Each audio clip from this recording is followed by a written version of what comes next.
Coming up this weekend at 205 pounds, this straight up feels like a giant stepping stone of a fight. We have Romania's Nicolae Negumereanu taking on Hurricane Ike Villanueva. It feels like going from a slice of cheese to like a wax-wrapped amber mist from the Stodonia Cheese Company. Now, Matt, straight up, listen, a little bit of inside baseball. Do I buy my Christmas cheese on sale in October? Yeah, I do. You can get great deals. It's a great time to buy cheese. But what I do know is the fact that this is just weird matchmaking, and I look at it in a couple of different ways. Ike Villanueva, puncher's chance in every single fight that he's in. He's a very interesting boxer. You've seen it at 265. You've seen it at 205. He was a great champion over with Fury before he came into the UFC. And that's an organization that's really been making a lot of noise with some big names. But when you look at Villanueva, he was coming off of wins over, who was it? Roger Narvaez and Rashad Coulter, the Daywalker, best nickname in sports. And then in the UFC, lost to Chase Sherman, lost to Jordan Wright, beats Vinicius Moreira, one of the more questionable UFC fighters we've ever seen, and then he gets knocked out by Marcin Prachnio.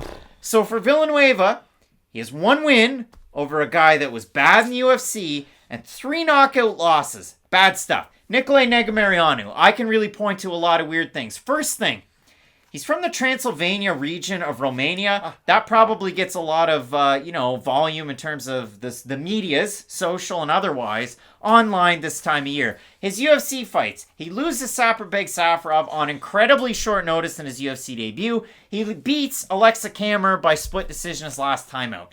You'd think those are all cut and dry. They are not. Negumereanu is a guy that had a lot of success at 265 pounds before he made moves and started grooves before they knew we were gone. That's my one OMC reference for this weekend. The Otara Millionaires Club.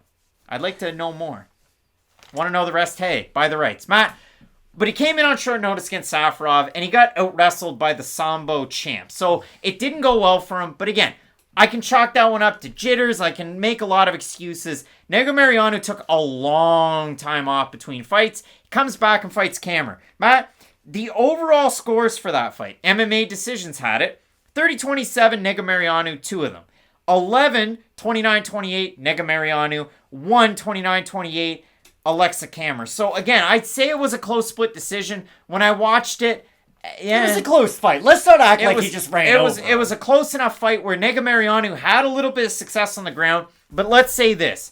In a perfect world, Ike Villanueva goes out and he fights his fight. He's looking like the Bucks playing for the title. He's on. He's going out there, marching guys down, throwing the hooks, knocking guys out cold. Big Ike Villanueva win. When Nick Negumereanu's on, he's looking like a Vitaly Minakov on every single USADA banned substance. He's going out there, flipping guys. He's knocking them out. He's having a ton of fun. So when I start this one off comparing expensive cheese that I buy on sale really early to cheese slices, well, I'm a weird guy, to cheese slices. I know. That's why it feels like such a weird stepping stone where you go with a guy that's been knocked out in 3 of his last 4 fights to a guy who, again, on his best day, Negumereanu has a decently high ceiling. That's where I might disagree with you a little bit. You're Lozon and the Joe. I'm not. Pierce. No. I'm not. But when you get out grappled by a guy like Saparbeg Safarov, it does make me a little bit concerned when you yourself are a grappler. When you, at your peak, is throwing guys through the air. When you are that dominant physical kind of a grappler, I do have concerns when you yourself get out grappled. I think those are fair to have. It's not like Saparbeg Safarov is like a great UFC fighter who on short notice you were forced to fight.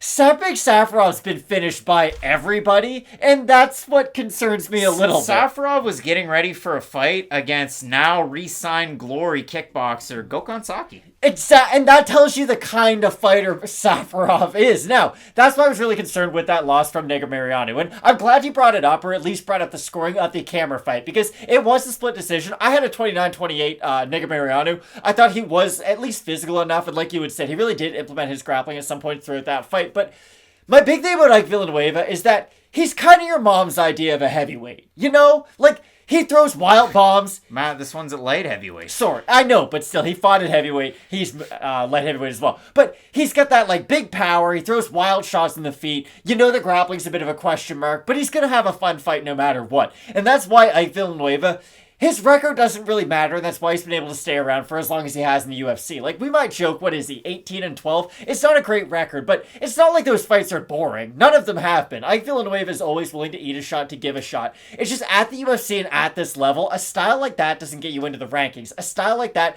doesn't get you into main event slots. And I'm not saying Negumereanu has that kind of a destiny. I think he can be a 10 to 15 guy probably on his best day. I do worry about him up against those, like, top 10 guys, and honestly, even him cracking the rankings is probably wishful thinking on my behalf. It's just, for Ike Villanueva, unless he has that one big shot where he lands, like, off of something that his opponent does really poorly, kind of like Vinicius Moreira. Like, in that fight, Vinicius goes to wind up the biggest right hand you've ever seen. He throws, like, a Marge Simpson uppercut, and Ike Villanueva throws one punch up the middle, catches him on the way in, and absolutely flatlines. So, like, it wasn't that Ike Villanueva went out there and destroyed him, it's that he capitalized on a big mistake from his opponent. I think that unless Negumereanu decides to make a massive mistake like that, he should be able to win this fight, because he is a much more well-rounded mixed martial artist. If you look at it for Negumereanu, the level of competition he took into the UFC was absolutely appalling. And I have the number in front of me, so let's do it. So he's got 10 wins, and that's cool.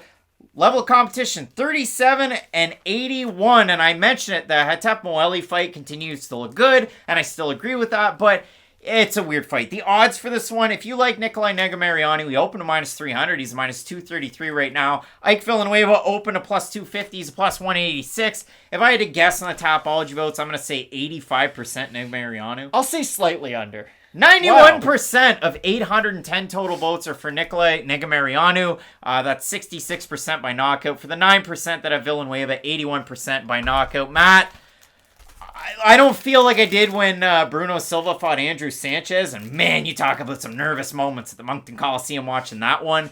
But I think that, listen, our cheese slice are going to level up to expensive cheese. I've got Negumereanu here to bring the win back to Transylvania.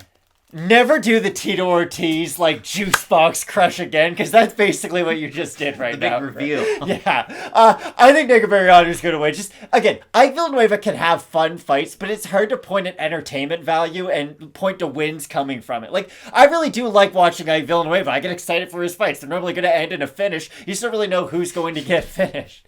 I do like Negumereanu, though, in this one. Both of us going with Romania's Nicolae Negumereanu. If you like cheese slices, slide in my DMs because I like them.